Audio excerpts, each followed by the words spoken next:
euh, Ça marche. Est-ce que déjà, donc c'est bon, vous m'entendez? C'est OK. bon pour tout le monde. C'est bon. Nickel. Donc oui, donc je vais me présenter rapidement. Je suis Mehdi Liratni, donc je suis docteur en psychologie, psychologue. Et donc également, j'ai aussi fait la formation en TCC dans le... Oh là, pardon, il y avait un petit bug de vidéo. Euh, Dans le domaine de la TCC, je me suis plutôt spécialisé et rapidement spécialisé dans la thérapie ACT, pour laquelle voilà, j'ai eu particulièrement de la... c'est une approche que j'ai rencontrée qui m'a beaucoup parlé, à la fois personnellement en tant que patient et aussi professionnellement.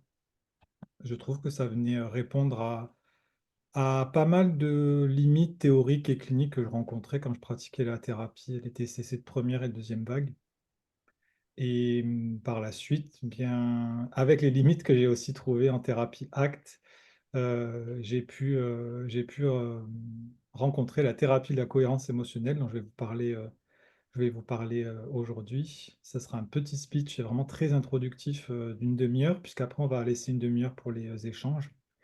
Et voilà, c'est une approche aussi qui m'a aidé encore à dépasser les limites que je rencontrais avec l'acte et également avec la thérapie des schémas.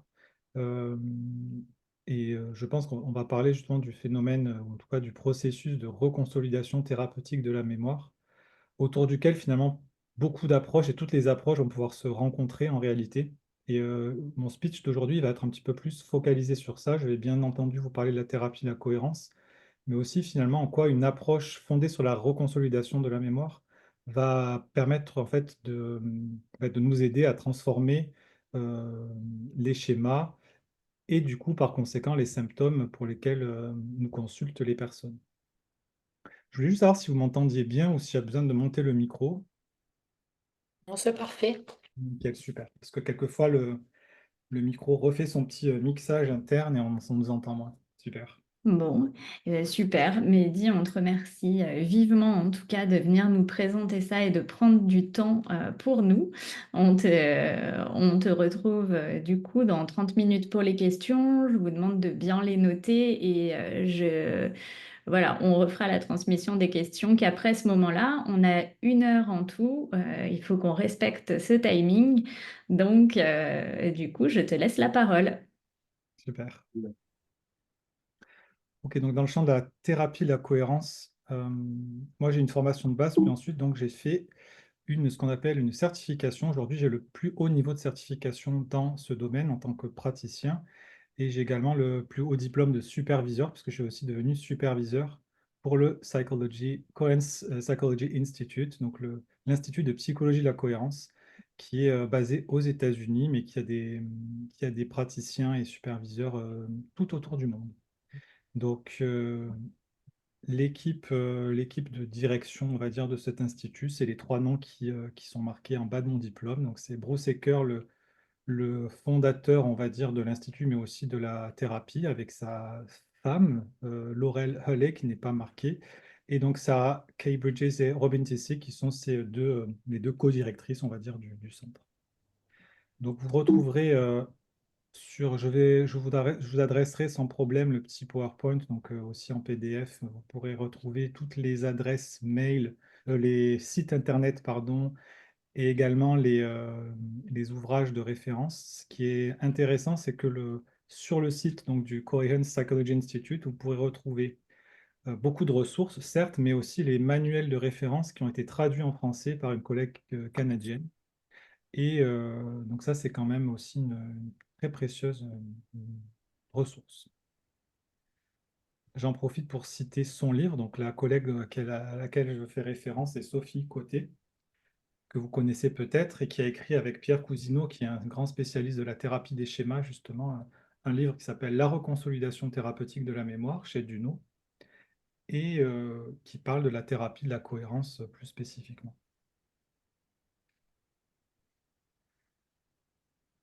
Bon, je vais essayer de vous résumer en très court ces deux objectifs. Je pense que ça sera quand même trop grand et ambitieux objectif, mais on va essayer de comprendre les bases théoriques de la thérapie de la cohérence et du processus de reconsolidation. Et puis peut-être expliquer le deuxième point, je ne vous promets pas qu'on l'aborde, mais juste ça va nous permettre de comprendre un petit peu mieux ce qu'on appelle, nous, une position pro-symptôme. Et en tout cas, une des parties, une des, euh, une des parties fondamentales de la psychothérapie de la cohérence, c'est découvrir la fonction non consciente du symptôme. Pourquoi le symptôme est nécessaire. Et donc, ça va nous expliquer pourquoi on a un peu une vision euh, qui est peut-être un peu différente de ce qu'on peut voir en TCC, voire même en thérapie des schémas. Et moi, aujourd'hui, je voulais axer je ne vais pas avoir le temps de vous faire une formation sur la thérapie de la cohérence, donc j'en donne des formations à la fin. Si vous avez des questions, je pourrais vous dire où est-ce que je donne des formations. Mais moi, j'aimerais plutôt, finalement, comme on est ici sur une plateforme de Il personnes parle de formées ça. Alors, attention, je crois qu'il y a un micro qui est ouvert. Donc, si vous avez le micro ouvert, veuillez vérifier de bien le fermer. Sinon, ça va faire beaucoup d'interférences. Donc, oui, comme on est sur une plateforme de personnes qui sont plutôt formées en TCC, j'aimerais un petit peu essayer d'expliquer peut-être ce qui différencie une approche en TCC classique, qu'elle soit en première, deuxième ou troisième vague, et ce qui va en fait différencier ce type d'approche d'une approche qui va se baser sur la reconsolidation thérapeutique de la mémoire.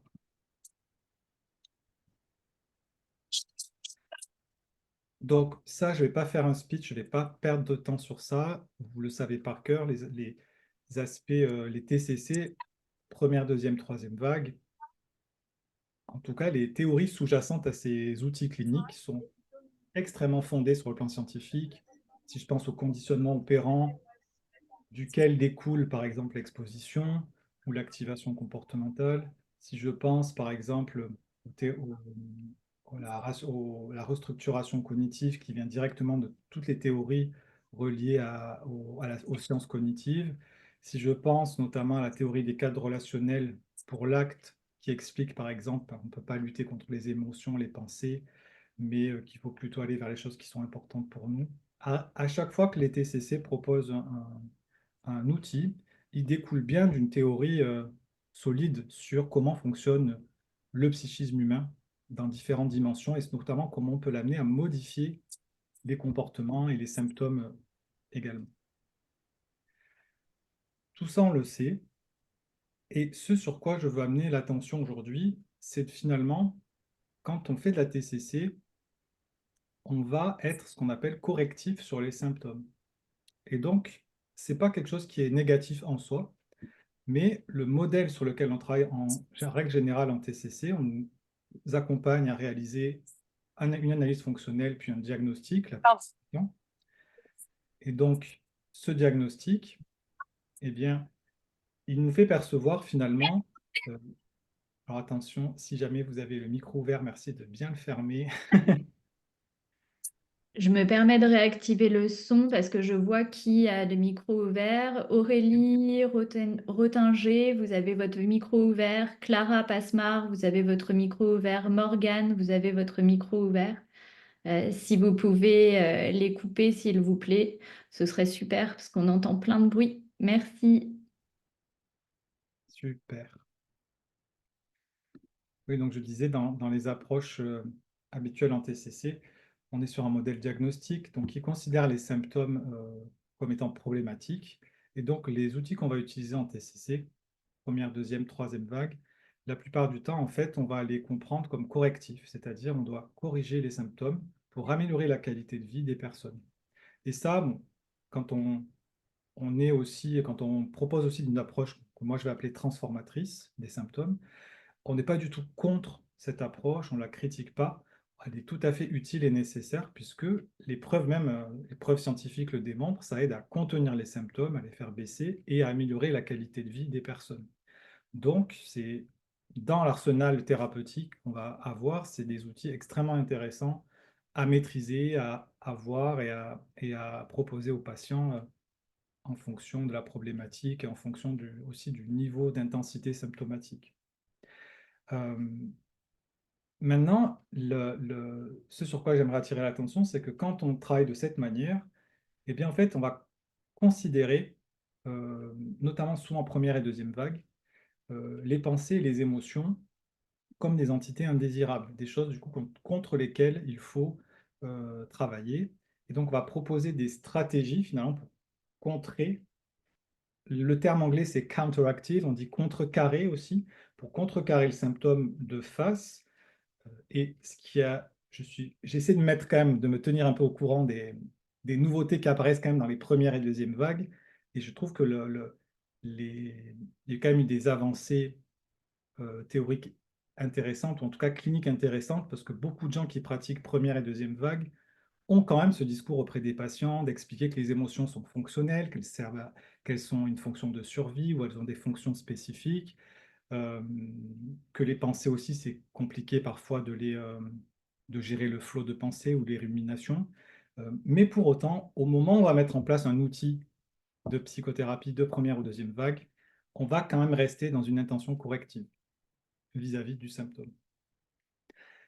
Peut-être que ce qui a commencé un peu à changer en troisième vague, notamment avec ACT, c'est commencer à se dire, bah, finalement, la théorie des cadres relationnels, notamment, elle nous montre que euh, les pensées et les émotions, on ne peut rien contre ça.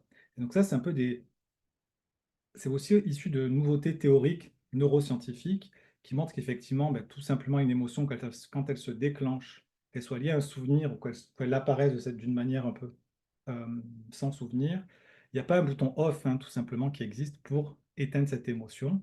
Donc, une stratégie corrective, ça a consisté à proposer un exercice, par exemple, de relaxation pour de l'anxiété, ou un exercice visant à se faire plaisir si on a de la tristesse, ou un exercice peut-être visant à se défouler pour contrer la colère. En tout cas, on a toujours cette idée de contrer de face l'émotion, donc comme si on pouvait finalement la réguler, à tel point qu'aujourd'hui, on parle même quelquefois de gestion des émotions. Donc les gens qui me connaissent un petit peu savent que je suis très ouvert sur plein de choses, mais s'il y a un terme qui est très compliqué pour moi, c'est ce terme-là que je n'ai pas, que je porte pas très haut dans mon cœur, parce que les émotions, ça ne se gère pas en fait.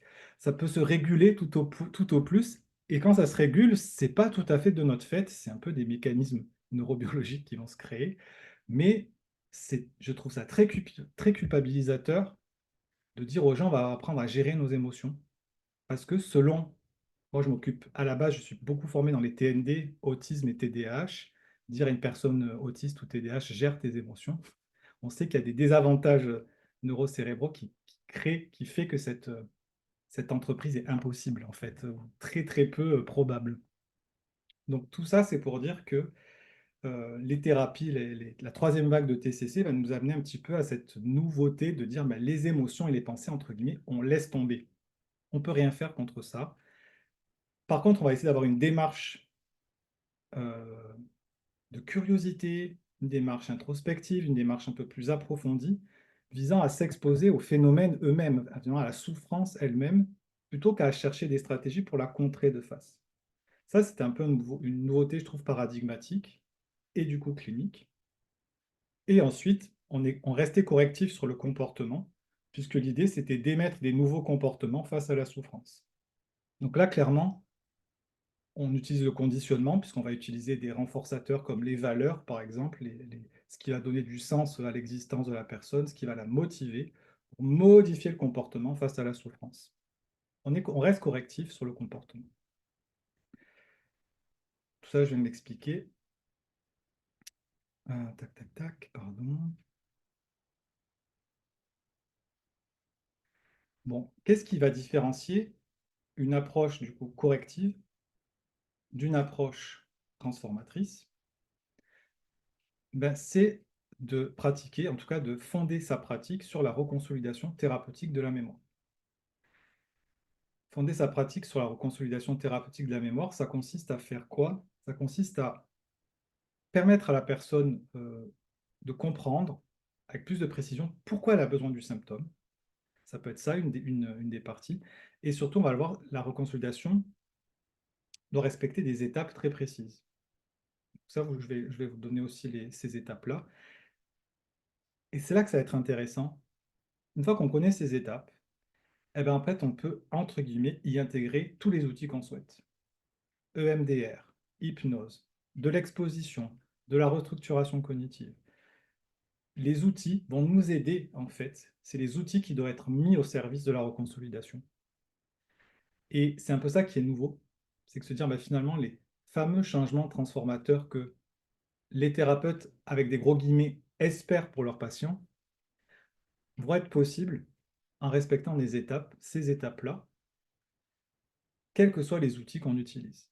Mais il faut bien les comprendre, ces étapes, il faut bien comprendre à quoi elles font référence pour ensuite utiliser les outils à bon escient. Il y a beaucoup déjà d'outils, parce que quand je présente la thérapie de la cohérence ou la reconsolidation, on me dit, ah, mais en hypnose, c'est pareil, en EMDR, c'est pareil, en IFS, c'est pareil, en systémie, c'est pareil. Non, en fait, c'est pas pareil. Pourquoi? Parce que les gens qui ont créé le MDR, les gens qui ont créé l'hypnose, les gens qui ont créé tous ces outils-là, la Gestalt thérapie, n'étaient pas au courant que la reconsolidation thérapeutique marchait, ni au courant qu'elle marchait d'une manière très spécifique, puisque ça, c'est 2012 qu'on a des données scientifiques stables, fiables, sur comment marche la reconsolidation. Ça veut dire quoi? Et Bruce Ecker lui-même l'explique, parce qu'il a eu exactement la même démarche empirique que les gens qui ont fait de la Gestalt ou d'autres types de thérapies. Il a dit, quand vous provoquez ces changements transformateurs, quand bien même vous les produisez souvent, vous l'avez fait de manière fortuite. Vous ne savez pas exactement, il dit même accidentelle, des fois, parfois, pour être un peu provocateur, il dit, vous l'avez provoqué de manière accidentelle. C'est-à-dire qu'en fait, votre approche, votre façon de travailler, a réuni les conditions pour provoquer une transformation pérenne du schéma, mais vous ne savez pas exactement ce que vous avez fait et par quelle étape la personne a dû passer pour avoir cette transformation. La preuve est que le MDR ne marche pas pour 100% des gens, etc., etc., etc. Pour l'hypnose, c'est pareil, pour la Gestalt, c'est pareil. Mais pourtant, c'est souvent quand on utilise ce type d'état, ce type d'outils, et je dirais même avec de la TCC parfois, on a du mal à comprendre que avec cette personne, on a fait une exposition. Pour une phobie simple, par exemple, on a fait une exposition, et puis en 2-3 séances, le symptôme s'est complètement effondré, disparition complète du symptôme, presque sans effort, etc. Alors que pour un autre patient, eh ben, il nous faudra peut-être 30-35 séances juste pour contenir le symptôme et pour pas qu'il dépasse un certain niveau, mais le symptôme perdurera toute la vie. Donc, ça montre bien que ben, dans un scénario, on a été correctif, et comme on l'a dit, ça a aidé la personne, ça va améliorer la qualité de vie, etc.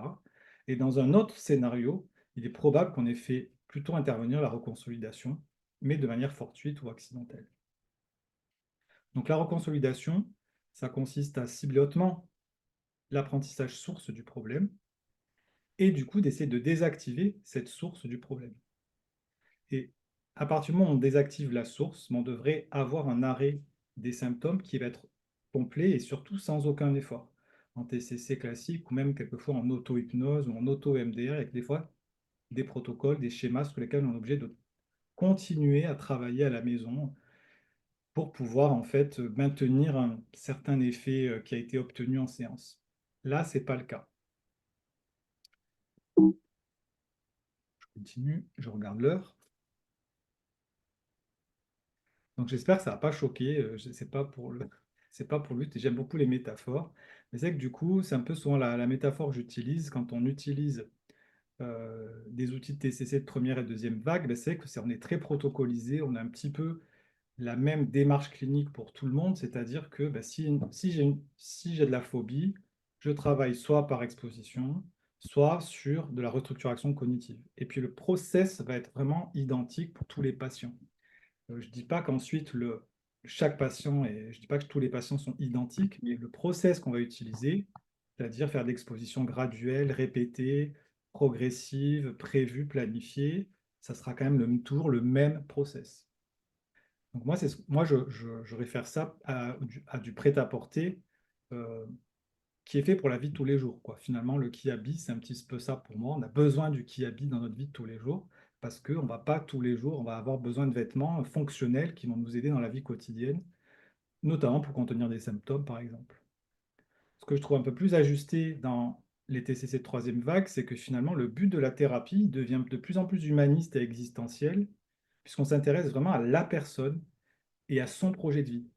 Entre guillemets, le but du jeu dans une TCC de troisième vague, mais surtout en acte, je dirais, ou TCD, le but du jeu, c'est avoir une vie riche, remplie et pleine de sens. malgré la présence des symptômes. Donc on change un petit peu de paradigme. Et les facteurs motivationnels, c'est pas faire baisser les symptômes et ne plus être dépressif ou ne plus avoir un trouble anxieux, mais c'est au contraire avoir une vie riche, une vie qui nous ressemble, malgré la présence d'un trouble anxieux. Donc c'est un petit peu le changement de paradigme. Et ce qu'on essaie de faire quand on fait de la thérapie de la cohérence ou de la reconsolidation de la mémoire, comme on essaie d'aller chercher avec une grande précision la source du problème, mais c'est ce que je vais appeler de la haute couture. Parce qu'on va aller vraiment, notamment en thérapie de la cohérence, aller chercher avec une très très grande spécificité des cognitions, des émotions, des sensations, des souvenirs, qui vont être vraiment à la source euh, du problème, c'est-à-dire à la source du fait que le symptôme est fonctionnel, que le symptôme pour lequel la personne vient nous voir lui sert à quelque chose, est très utile pour elle. Donc ça change quand même radicalement de paradigme avec nos TCC de première et deuxième génération notamment. Donc tout ça, euh, j'ai envie juste de faire un petit topo sur la reconsolidation. Comme je l'ai expliqué tout à l'heure, Bruce Aker et son épouse Laurel Halley ont écrit déjà en 1995 un livre qui s'appelait La thérapie brève et profonde. Et eux, à l'époque, de manière très très empirique, ils s'interrogent sur les facteurs qui créent justement des cessations radicales, efficaces, pérennes et sans effort des symptômes chez certains de leurs patients. Et donc, ils vont écouter, ils vont enregistrer sur magnétophone des heures et des heures et des heures de thérapie, toutes les sessions de thérapie, ils vont écouter toutes ces milliers d'heures, c'est comptabilisé comme des milliers d'heures d'écoute. Et ils vont repérer qu'à chaque fois, il y a trois facteurs qui reviennent chez les personnes qui ont eu ces fameuses cessations radicales, efficaces et pérennes. Et avec ces trois facteurs, ils vont fonder ce qu'ils appellent la thérapie brève et profonde. L'empathie du thérapeute envers la position pro-symptôme, je vais expliquer ensuite ce que c'est, mais finalement, c'est la possibilité du thérapeute de ne jamais chercher à corriger le symptôme, mais plutôt à le comprendre comme vraiment quelque chose qui est nécessaire à la personne.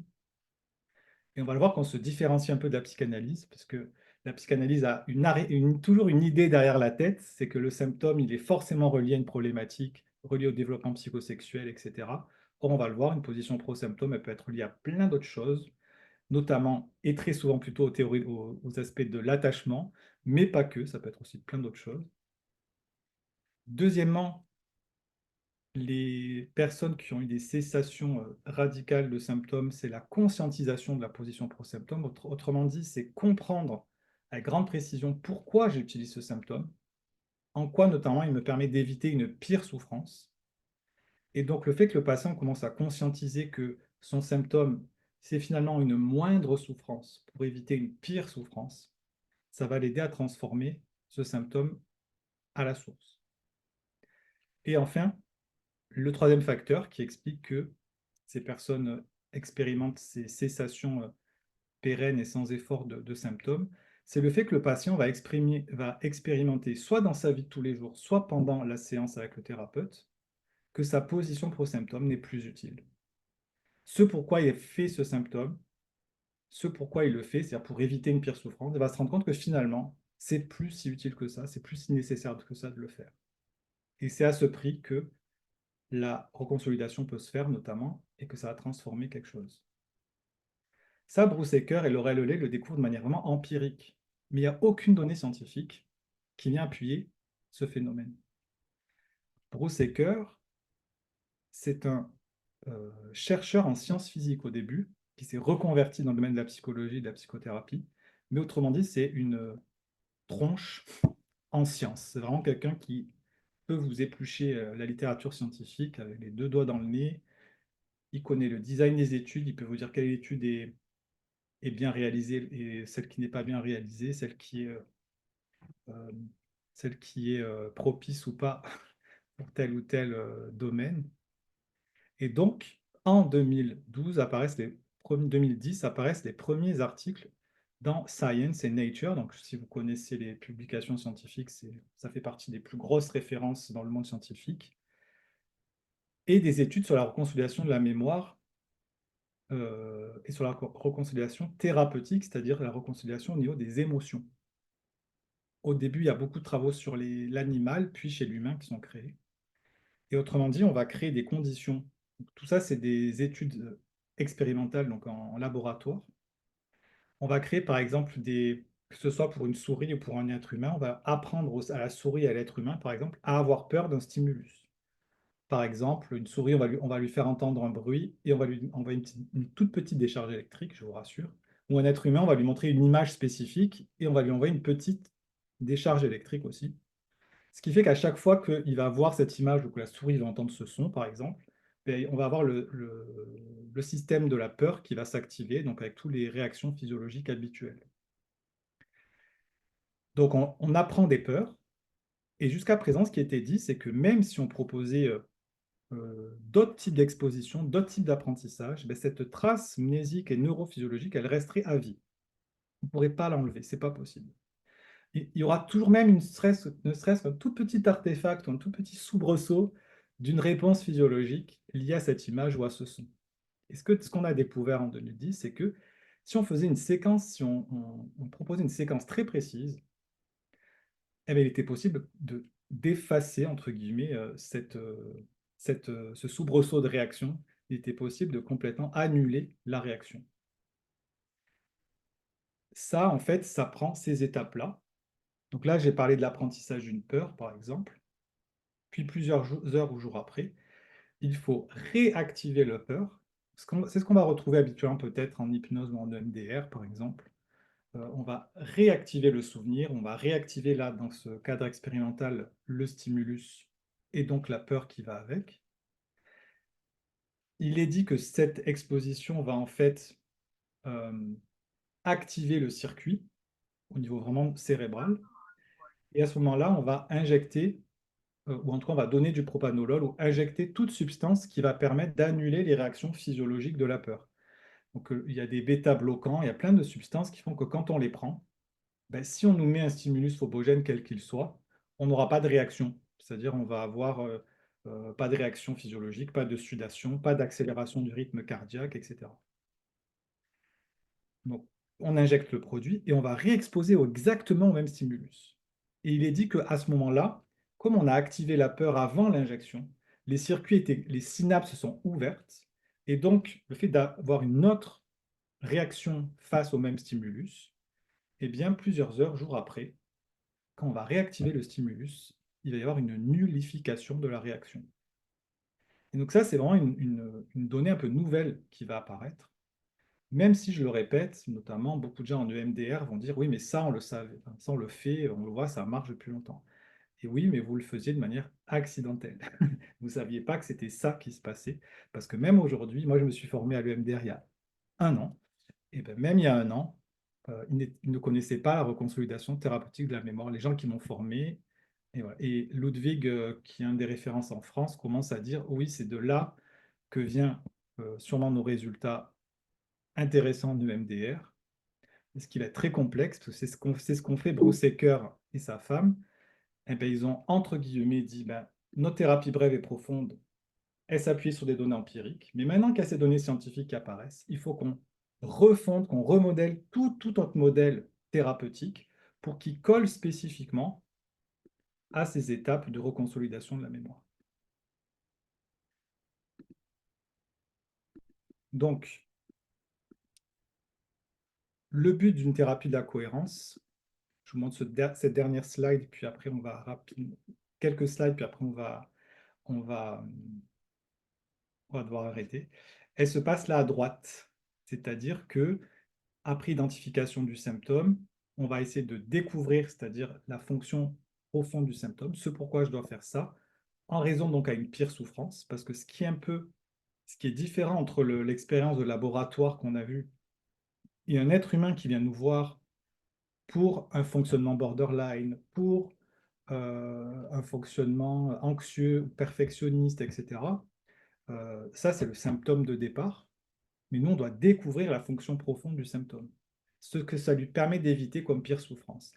Et c'est ça qu'on va chercher à réactiver. C'est cette pire souffrance qu'on va chercher à réactiver, pour ensuite proposer cette fameuse étape de reconsolidation. Donc, on va lui permettre de découvrir et d'intégrer ce pourquoi il fait ce symptôme, découverte, intégration, et la phase de transformation, c'est ce qui va permettre de nullifier le schéma à la source. Et on le verra, il y a des expériences qu'on appelle juxtaposition qui permettent de réaliser ça. Et on a une vérification de la nullification du schéma. On réexpose la personne au même type de problématique. Et souvent, elle va dire, ben non, là, je ne ressens plus le besoin d'avoir recours à tel ou tel symptôme. Donc, juste pour revenir un petit peu en arrière, ce qu'on appelle position pro-symptôme, c'est que le symptôme en thérapie, la cohérence, il va toujours s'intégrer dans ce qu'on appelle donc une construction cohérente, notamment sur le plan cognitif et émotionnel. Et donc, on part du principe que notre patient, il a besoin de conserver le symptôme.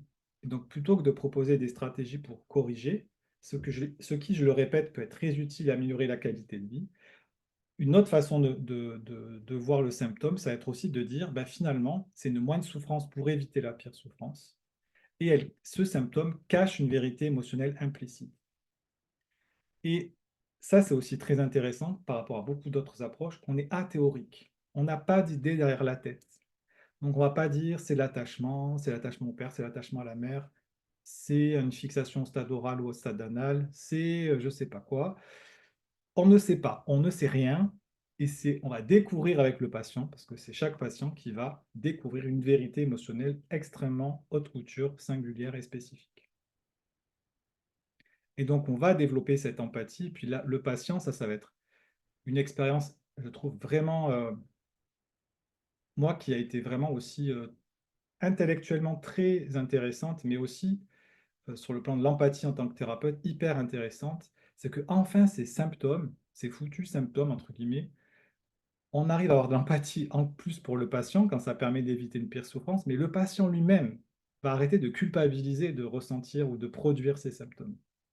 Là où peut-être auparavant, il se sentait souvent dysfonctionnel ou dysrégulé du fait d'avoir recours à ces symptômes. Donc en termes d'alliance, je trouve qu'on a quelque chose qui va être encore plus puissant que ce qu'on peut produire habituellement quand on est juste dans une approche corrective. Et donc, le fait que le patient conscientise souvent cette raison pour laquelle il a recours aux symptômes, ben souvent, ça va l'amener à réévaluer cette position, ce qu'on appelle en profondeur. Voilà. Donc, c'est un speech assez court, mais bon, je suis sûr que les 30 minutes d'échange vont me permettre aussi de- d'approfondir un petit peu tout ça.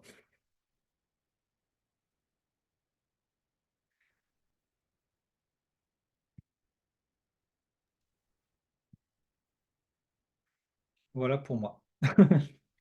Eh bien, on te remercie tous de cette présentation claire, intense et qui nous donne fortement envie de tous nous former, je pense, à cette thérapie de la reconsolidation. Moi, ça a activé ma petite mémoire sur la méthode Brunet, avec justement la thérapie de la reconsolidation basée pour enfin, pour les PTSD Très bien. euh, qui reprennent du coup ce système dont tu nous parles, avec Exactement. effectivement l'association du propanolol sur des PTSD récents qui ont notamment été testés en France avec ZF, mais aussi avec les Attends. attentats de Paris, etc. Mm. Je suis ravie que tu nous en parles et que tu nous en parles pour d'autres raisons aussi et de voir que ça peut être aussi prometteur. Très bien. Est-ce qu'il y a des questions? Alors, Ok. Mélanie, Excusez-moi. Eh, oui, Pour les questions, est-ce qu'il faut les mettre dans le chat ou est-ce qu'on peut les poser à l'oral? vous pouvez les poser à l'oral. Ce que je peux vous proposer, c'est de plutôt lever la main, comme Mélanie. Vous avez la possibilité de lever la main, comme ça me permet de vous faire intervenir les uns à la suite des autres, peut-être. Puis si on voit que c'est trop le bazar, effectivement, on fera par écrit, si ça vous convient à tous. Très bien. Ça te convient, toi, Mehdi? Ouais, ouais, nickel. Bon, parfait. Alors, Mélanie, du coup, La seule chose, j'arrive. ouais, la seule chose que je vais préciser dans les questions, c'est merci de ne pas donner de cas cliniques. Enfin, en 30 minutes de questions-réponses, c'est évident qu'on ne va pas pouvoir faire de la supervision de cas cliniques. Donc voilà, ça je le précise parce que c'est des choses où les gens vont prendre la parole et ça peut prendre beaucoup de temps. pour au final une impossibilité à répondre à la question. Donc voilà, je le précise. Mm, tout à fait. Alors, Mélanie, on commence par Mélanie, après on pourra prendre Florian et après Karine. Oui. Alors, je sais pas si vous m'entendez bien. C'est bon. Alors, du coup, moi, ma question, c'était par rapport, vous parliez tout à l'heure des personnes avec un trouble du spectre de l'autisme. Et c'est vrai que parfois, on retrouve des enfants qui ont du mal à s'exprimer ou qui, intellectuellement, ils peuvent pas vraiment savoir d'où ça vient, en fait. Du coup, dans ce Oui. cas-là, on fait comment? Donc il faut voir effectivement le niveau de la personne, le niveau verbal de la personne. C'est vrai que la thérapie de la cohérence, on la propose à des patients qui ont un niveau verbal au moins 8 ans d'âge de développement et avec une forte volonté de travailler sur un symptôme. Voilà. Ça, c'est vraiment des gens qui ont envie, des personnes, des enfants ou même des adultes qui auraient ce niveau intellectuel et qui veulent rentrer dans une démarche de changement via une psychothérapie. Sinon, on peut aussi produire de la reconsolidation en proposant des situations. Donc, je ne sais pas si ça peut être, si on peut faire de la reconsolidation avec des souris, des crabes, etc. Il est tout à fait possible de le faire avec des personnes aussi non verbales qui n'ont pas accès au langage. Auquel cas, il faut proposer un protocole comportemental qui va suivre les étapes de la reconsolidation, par exemple. Donc, il faut amener la personne à ressentir un sentiment contradictoire. Il faut réactiver, en tout cas, le circuit douloureux et puis lui proposer une expérience qui sera à l'encontre, qui sera contradictoire, entre guillemets, avec son ressenti de départ. Voilà. Je ne peux pas aller trop plus loin parce qu'après, il faut rentrer dans la formation Ouais, que j'en parle un peu plus. Mais voilà, ok. on n'utilisera pas les mêmes outils, effectivement, qu'en psychothérapie où on parle beaucoup et on accède à tout ça par le langage et la cognition, effectivement. Ok, d'accord, merci. Avec plaisir. Merci à vous. On va passer à Florent, du coup, puis après à Ouais. Karine. Je ne sais pas si vous me voyez et m'entendez. Ouais, Oui, on Ouais, voit. alors déjà, merci beaucoup. Ça me fait super plaisir d'avoir enfin en français une conférence sur la thérapie de la cohérence. Donc, merci beaucoup aux organisateurs, organisatrices et merci à vous pour cette intervention. Moi, je me posais une question, en fait, c'était sur la différence entre l'approche transformatrice et l'approche corrective. Et je me demande s'il n'y a pas un peu une fausse dichotomie dans le sens où la question de la fonction du symptôme et du comportement, bah, c'est la base à ma connaissance, de ma compréhension, la base des TCC. Voilà, la fonction d'évitement, notamment quand on est en troisième vague, on parle d'évitement expérientiel, ce genre de choses. Et du coup, en fait, je me demande si on ne serait pas un petit peu en train de retourner, au contraire, à une approche très presque comportementale, où on va chercher alors, j'entends tous les aspects, réactivés, hein, les mémoires et cetera, mais aussi chercher, dans cet aspect-là, en fait, faire des analyses fonctionnelles un petit peu plus poussées, tout simplement. exactement. En fait, on en revient aux bases du comportementalisme où on cherche effectivement à... Quand on travaille d'ailleurs avec des enfants autistes non verbaux, c'est exactement ce qu'on fait. On cherche la fonction du comportement problème. Donc on cherche en quoi à crier, c'est une moindre souffrance pour obtenir quelque chose d'important ou éviter quelque chose de souffrant. Ben là, c'est un petit peu la même chose, on cherche à comprendre ça, sauf que la démarche va être un peu différente parce qu'une personne qui est verbale, qui a donc un vécu, une expérience, on va devoir passer par une démarche aussi intellectuelle et verbale, mais également ce sur quoi on va beaucoup insister, c'est un aspect expérientiel. Là où quand on fait une analyse fonctionnelle plus classique en TCC, on reste à un registre très conscient et intellectuel. On ne va pas forcément replonger la personne, les yeux fermés, dans l'expérience d'anxiété sociale, puis nous dire tout ce qu'elle va décrire, décrire tout ce qu'elle va nous dire, et puis aller chercher forcément en profondeur effectivement la fonction du symptôme. Mais effectivement, dans la démarche, je dirais épistémologique, épistémique, on va chercher effectivement la fonction du symptôme, effectivement. Mais Ça revient à ça. Et là, par contre, la différence, c'est que découvrir la fonction permet justement l'aspect transformateur. Là où finalement, quand on fait de la TCC classique, quand bien même euh, le fonctionnalisme ou l'analyse fonctionnelle, c'est un outil vraiment issu du comportementalisme, pour autant, on va quand même proposer une approche corrective. On va essayer de corriger finalement un comportement par un autre. Là où ce qu'on essaie de faire en approche transformatrice, c'est qu'on va nullifier.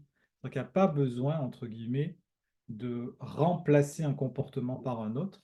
On va renforcer en espérant qu'il va supplanter le comportement d'avant. Là, ce qu'on va faire, c'est qu'on va réactiver l'apprentissage, proposer une expérience contradictoire qui fait que l'apprentissage de départ, il est nullifié. Il n'y a plus besoin d'y avoir recours. Donc, il n'y a pas à apprendre et renforcer un nouveau comportement pour nullifier l'apprentissage de départ. C'est peut-être là que se situent les différences ou la dichotomie, comme tu disais, entre correctif et transformatif, transformateur. Merci beaucoup pour cette réponse, enfin qui est très éclairante. Merci. On va du coup continuer avec Karine. Oui, bonsoir. Alors, je suis désolée, j'ai pas trop compris comment on passait. Alors, il y avait l'étude avec le propanolol, et comment après en thérapie, on réactive justement ces apprentissages pour associer à une autre émotion. Parce qu'avec le EMDR, je vois bien, et là, j'ai pas vraiment compris, je crois, comment on le fait en thérapie, de la cohérence. En fait, on va, parce que je ne l'ai pas expliqué, c'est pour ça, je ne l'ai pas expliqué D'accord. en profondeur, mais en fait, quand on parle de technique de découverte, donc on va partir du symptôme et on va essayer, à travers différentes techniques d'entretien notamment, d'aller hameçonner la raison profonde pour laquelle on accède à on a ce symptôme. Et souvent, c'est une pire souffrance, donc ce qu'on appelle une pire souffrance, entre guillemets, ou une vérité émotionnelle. Ça va être quelque chose qui est voilà, beaucoup plus fort, qui peut être lié à un souvenir ou à un apprentissage qui a été réalisé avec des figures d'attachement ou un apprentissage qui a été réalisé dans un contexte difficile ou traumatique aussi. Et donc, on va permettre à la personne de conscientiser que, ah, ok, j'ai recours à ce symptôme parce que j'ai eu ce type d'apprentissage dans différents contextes, etc. Et donc, on va Donc, en guidant réactiver le raisonnement. Pardon. on va guider du coup, pardon, ouais, on va guider une expérience où la personne va ressentir la pire souffrance. Et ensuite, on va l'amener à bien déjà intégrer ça. Intégrer, c'est pas évident, parce qu'il peut y avoir aussi des résistances, mais ça, c'est encore une Mhm. autre question, à l'intégration. Mais en tout cas, si la connaissance de la raison pour laquelle j'ai recours à ce symptôme, elle s'intègre dans le champ de la conscience, on dit souvent qu'une fois sur deux, ça provoque une transformation spontanée. C'est-à-dire qu'il n'y a pas besoin même de faire des transformations, des juxtapositions avec une autre expérience contradictoire. Le simple fait de découvrir le fait pourquoi la raison pour laquelle on produit le symptôme, ben, quelquefois ça nullifie le symptôme. Le symptôme est la source du problème. Et donc la troisième étape, si ça ne se produit pas spontanément, on va Mhm. faire de la juxtaposition, de la transformation. C'est-à-dire qu'on va amener la personne à, par exemple, scanner dans son expérience antérieure toutes les fois où elle n'a pas recours aux symptômes et où ça s'est bien passé, par exemple. Une fois, par exemple, où, je ne sais pas, elle a quelqu'un qui aura une anxiété sociale, une fois où elle a parlé en public, mais où elle a bizarrement, elle n'a pas du tout ressenti ni les symptômes, ni une crainte de la pire souffrance. Et donc, le fait de ramener, de permettre au cerveau de se rappeler que ce type d'expérience existe, ça va venir contrebalancer le fait d'y avoir tout le temps recours. Parce que quand la personne vient vous voir avec un symptôme, elle va être dans une logique du blanc ou noir. J'ai besoin de ce symptôme tout le temps. Mhm. Le cerveau va oublier, entre guillemets, la mémoire va oublier toutes les fois, et heureusement, mais toutes les fois où il n'a pas besoin de produire le symptôme, où il a oublié de produire le symptôme, et où ça s'est très très bien passé. Donc juste par la verbalisation, en fait, il n'y a pas d'imagination, de mise en hypnose EMDR ou quoi que ce soit, c'est par le discours.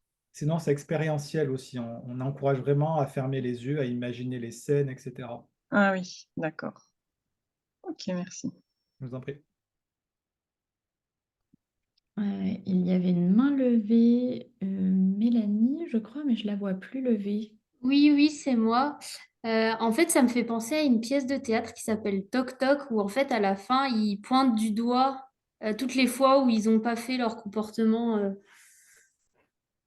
Voilà.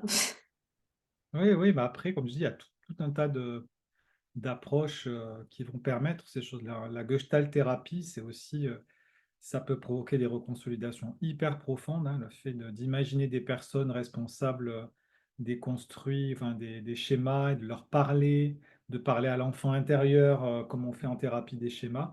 Si on fait ça de manière très expérientielle, et si vraiment on permet à la personne surtout de réactiver la pire souffrance avant de faire ce type d'exercice, elle va pouvoir provoquer les transformations qu'on souhaite. Quelquefois, en fait, par exemple, un patient va arriver quand on fait de la gestalt, de l'hypnose, de la thérapie, et on ne va pas en fait réactiver ni un souvenir source, ni une pire souffrance. Et on va tout de suite proposer l'exercice. Et en fait, ça va aider le patient, il va faire des réalisations intéressantes, etc. Mais ça ne va pas provoquer de reconsolidation nécessairement, parce qu'on n'aura pas ouvert les fameuses synapses au début, reliées à la pire souffrance ou reliées à l'apprentissage source qui posait problème.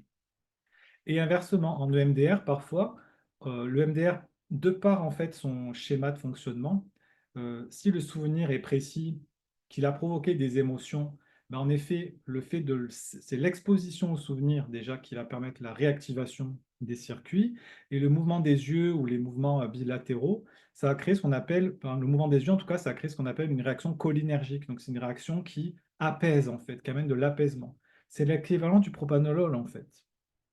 Et c'est ça qui va amener probablement, après, ben, le cerveau, petit à petit, une fois qu'il a scanné tout le souvenir et les aspects traumatiques, il va être entre guillemets au bout un petit peu de ses ressources, et il va commencer à faire émerger au bout de ses ressources, en tout cas au bout des aspects traumatiques, et il va faire apparaître les ressources, justement, soit du neutre, soit du positif, comme ils disent en EMDR.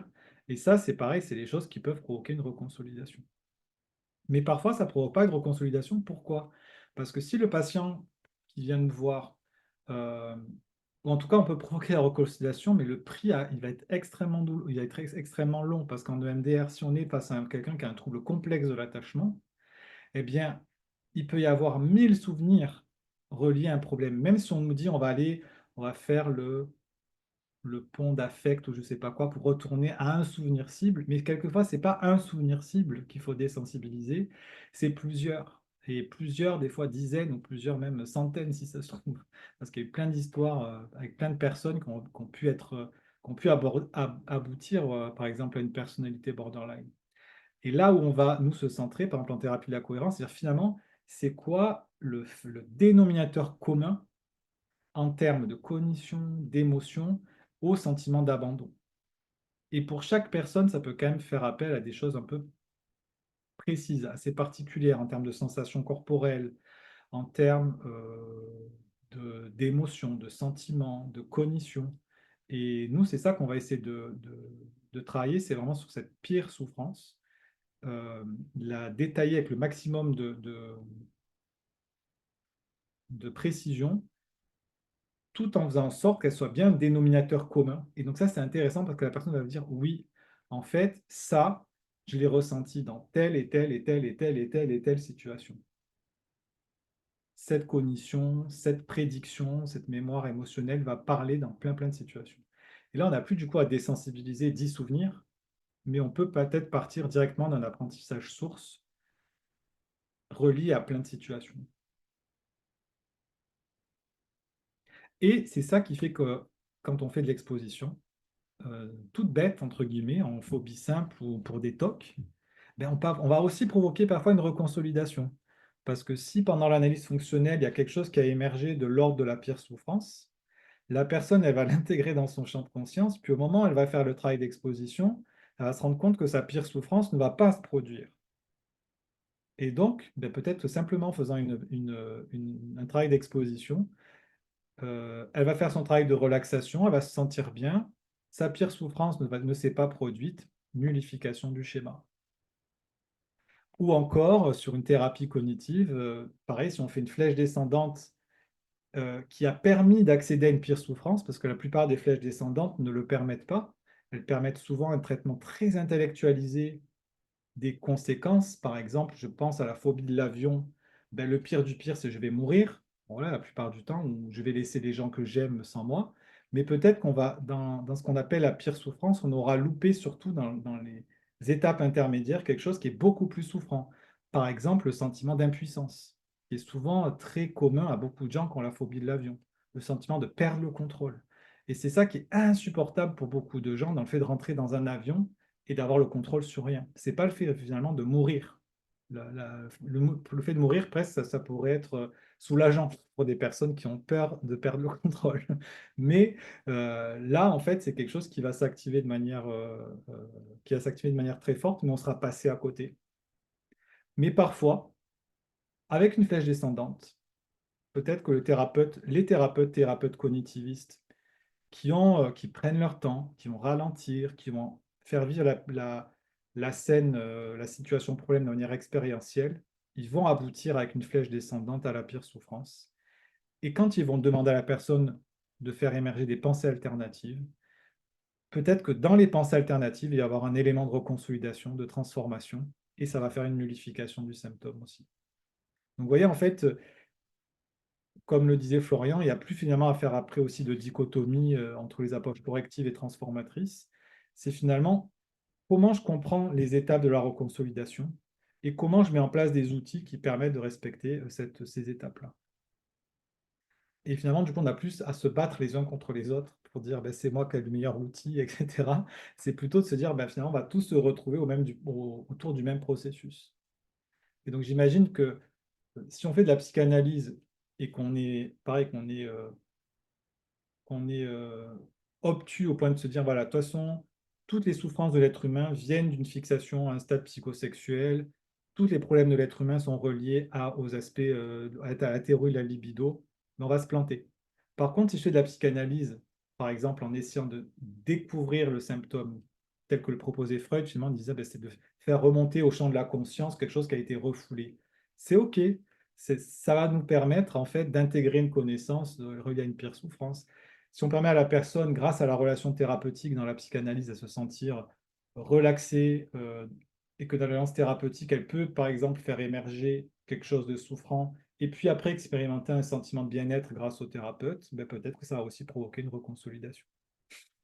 Donc en fait, toutes ces choses-là, en fait, tout ce process-là, en fait, on va le retrouver, c'est souvent ce qui se passe quand on a ces fameuses transformations de symptômes. Super.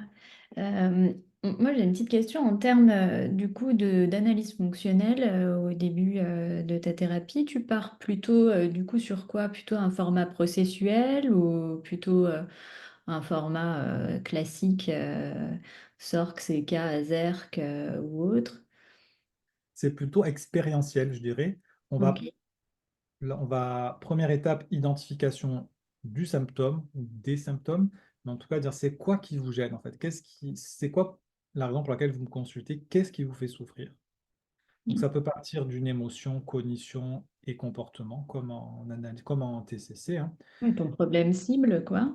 Ok. On demande la cible du changement thérapeutique, Mm. c'est-à-dire c'est quoi que vous aimeriez avoir comme résultat. Ça nous aide aussi à voir un petit peu. Et souvent, ça provoque ce qu'on appelle, nous, une privation de symptômes déjà. Donc, ça permet rapidement d'activer la personne par rapport à la pire souffrance. Le fait de lui dire, ben, j'aimerais plus faire mes tocs, ou j'aimerais ne plus avoir peur de ce truc-là. Et au moment où elle s'imagine ne plus en avoir peur, être exposée sans avoir sa peur, il y a un truc qui cloche, en fait. Et là, quelquefois, sans même avoir démarré la technique de la découverte, des techniques d'entretien, il y a déjà des choses qui peuvent émerger qui sont hyper intéressantes. Et donc ensuite, si ce n'est pas le cas, en tout cas, on va demander à la personne de fermer les yeux, d'imaginer une situation dont elle se souvient bien, dans laquelle le symptôme se présentait. Donc on ne demande pas forcément un souvenir originel, ou on n'est pas à la recherche voilà, forcément d'un souvenir source. Ce qu'on veut en fait, c'est ce qu'on appelle nous l'apprentissage source. C'est quoi ma vision de moi et du monde quand cette peur s'active, ou quand cette colère s'active, ou quand ce désespoir s'active, en fait. Et ça, c'est intéressant parce qu'il n'y a pas forcément, c'est peut-être le mauvais terme, mais je suis désolé, mais on n'a pas du coup à retraumatiser aussi les gens en les remettant à se souvenir de choses beaucoup plus horribles. Des fois, ils peuvent tout à fait rester dans quelque chose qui est récent et tolérable, mais qui éveille quand même cette pire souffrance. Peut-être, je ne sais pas, quelqu'un qui aurait vécu une violence sexuelle ou de la maltraitance, il n'est pas forcément obligé d'évoquer ces souvenirs-là, mais tout en peut-être réévoquant le souvenir où il y a une dispute avec un collègue de travail, d'écrire juste les sensations, les cognitions, les émotions euh, qui peuvent faire référence à ces violences, mais sans forcément les réactiver dans le champ de la mémoire. Mhm. Et tu vas à la recherche des émotions chaudes, quoi, mais d'une autre manière que, on va dire, par un processus TCC classique, quoi. Oui. Et vraiment, ce qui se rapproche le plus en TCC, ce qui se rapprocherait le plus, et encore, comme je dis, c'est un processus un peu intellectuel, c'est la flèche descendante. Ouais. C'est ce qui se Oui, et puis rapprocherait le une plus. partie ouais, aussi de thérapie des schémas où du coup, quand tu demandes aussi d'aller repérer un peu à quel moment ça a pu s'activer dans leur histoire, etc., ça peut ramener aussi à ces éléments-là. Donc oui, c'est en fait une bonne manière d'aller, on va dire, chercher dans nos connaissances et dans nos compétences, on va dire, sur ces trois vagues qui amènent des choses toutes on va dire utiles et passionnantes, mais qui permettent de passer par différents endroits, quelque chose qui, on va dire, les instrumentalise sous en fait un autre angle, sous un autre angle d'approche, quoi. Ouais. Mais je crois que après ça dépend parce que pareil, Pierre Cousineau et Sophie ont fait un livre Thérapie des schémas et reconsolidation. Alors Hmm. moi, peut-être que j'ai une trop vieille version de la thérapie des schémas dans la tête, mais moi je l'ai vécu en tant que patient et je m'y suis formé en 2010-2012. Et en fait, je pense que ce qui a manqué dans ma formation et dans ma thérapie à l'époque, c'était par exemple l'aspect expérientiel. Donc rapidement, les questionnaires, ils ont fait émerger des choses et des choses qui me parlaient vraiment beaucoup et des choses qui ne me parlaient pas. Je ne comprenais pas pourquoi j'avais ce schéma-là, parce que quand je scannais dans mon histoire, je ne voyais pas un truc vraiment relié.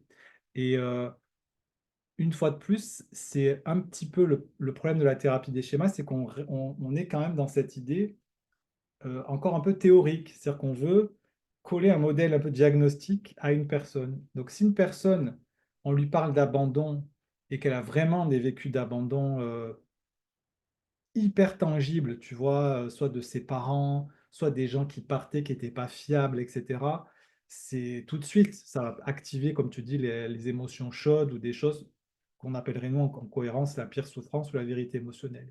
Mais tout aussi bien, ben en fait, on peut pas du tout capter à quoi ça a fait référence. Euh, et donc c'est pour ça qu'en expérientiel, quand on va remettre la personne dans une situation, on va lui refaire vivre les émotions, refaire vivre les cognitions, etc. Là, on va avoir accès à tout un pattern plus précis en fait de connaissances sur cette situation. Et peut-être que la personne va faire référence à des souvenirs plus précis.